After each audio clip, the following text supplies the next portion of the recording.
సరేదా ప్రస్తుతం కర్ణాటక పాలిటిక్స్ లో ఒకటే హీట్ టాపిక్ నడుస్తోంది. కర్ణాటక సీఎంగా డీకే శివకుమార్ బాధ్యతలు చేపట్టే అవకాశం ఉందా? లేక బీజేపీనే మళ్ళీ ఎంటర్ అయి తన అధికారాన్ని నిలబెట్టుకుంటుందా?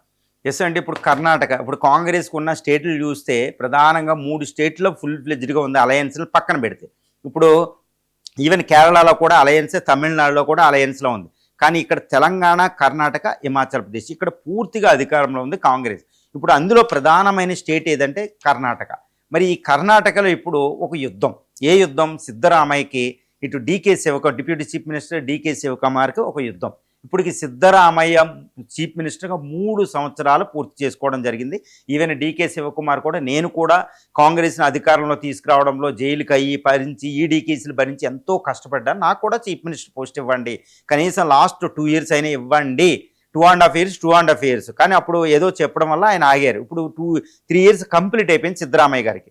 కాబట్టి మిగిలిన 2 సంవత్సరాలైనా నన్ను చీఫ్ మినిస్టర్ చేయండి, ఎక్కువ సపోర్ట్ నాకు ఉంది, 100 మంది దాకా ఎమ్మెల్యేల సపోర్ట్ నాకు ఉంది అని ఆయన చెప్తున్నాడు. ఇప్పుడు అది ఒక పంచాయతీ నడుస్తుంది. ఢిల్లీ కూడా పంచాయతీ పాకింది. రాహుల్ గాంధీతో, కేంద్రంలో ఉన్న పార్టీతో, హై కమాండ్తో ఇప్పుడు మీటింగ్ జరుగుతుంది. మరి ఎలా ఉండబోతుంది అనేది ఇక్కడ ప్రధానమైన చర్చ. ఎందుకంటే సిద్ధరామయ్యని ఇంకెంతసేపు భరించే స్థాయిలో మేము లేమన్నట్టు కొన్ని ఎమ్మెల్యేలు మాట్లాడుతున్నట్టు తెలుస్తుంది. ఎందుకంటే డీకే శివకుమార్ వీళ్ళంతా ఏకం చేసినట్టు తెలుస్తుంది. మరి ఆది నాయకత్వం ఏం చేస్తుందంటే అంతకుముందు ఆపింది 6 నెలల క్రితం. మళ్ళీ ఈసారి ఆపగలిగిద్దంటే డీకే శివకుమార్ని ఆపడం అంత ఈజీ కాదు. ఎందుకంటే ఆయన హోల్డ్ పార్టీ మీద చాలా ఎక్కువ ఉంది, ముఖ్యంగా బెంగళూరు ఈ ప్రాంతంలో. కాబట్టి 100 మంది ఎమ్మెల్యేలు ఆయనకు సపోర్ట్ చేస్తున్నారు. మరి ఈసారి కూడా ఆయనకి సిద్ధరామయ్య గారినే కంటిన్యూ చేద్దాం, డీకే శివకుమార్ గారు డిప్యూటీ సీఎంతో తగ్గించుకోండి, నెక్స్ట్ పర్యాయం చూద్దాం, ఈసారి గెలితే అంటే ఆయన భరించే స్థాయి అయితే ఈసారి లేదని తెలుస్తుంది. ఎందుకంటే ఆయన బీజేపీతో కూడా చాలా క్లోజ్ అయినట్టు తెలుస్తుంది. ముఖ్యంగా ధర్మశాల ఈ కేసు వచ్చినప్పుడు ఆయన అక్కడ ఉన్న బీజేపీ నేతలకు చాలా క్లోజ్ అవడం, తర్వాత కర్ణాటక అసెంబ్లీలోనే ఆయనకి ఆర్ఎస్ఎస్ గీతాన్ని మాట్లాడడం, ఇవన్నీ ఏంటంటే బీజేపీకి చాలా క్లోజ్గా ఆయన బిహేవ్ చేస్తున్నాడు. ఒకవేళ ఇన్ కేసు సిద్ధరామయ్య గారికే ఫేవర్ చేసి నాకు చీఫ్ మినిస్టర్ పోస్ట్ దగ్గర ఇవ్వకపోతే 100 మంది ఎమ్మెల్యేలని, కనీసం 60-70 మందినైనా చీల్చుకుని వెళ్ళిపోతే అక్కడ బీజేపీ కొన్ని ప్రధాన ప్రతిపక్షం కాబట్టి అది అధికారంలోకి వచ్చారు. ఇది కొత్త కాదు. ఒకప్పుడు అక్కడ కర్ణాటకలో అలాగే జరిగింది, మధ్యప్రదేశ్లో అలాగే జరిగింది, రాజస్థాన్లో అలాగే జరిగింది, మహారాష్ట్రలో అంతే.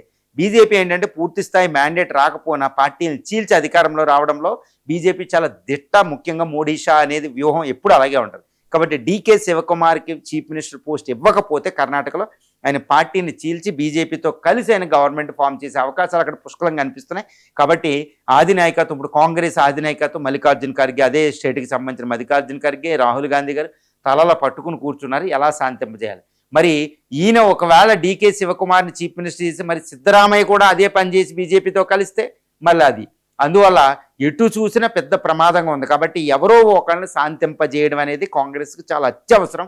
లేదా పార్టీ చీలిపోయి అటు వెళ్ళిపోయే అవకాశాలు ఉంది చాలా ప్రధానమైన కర్ణాటక స్టేట్లో.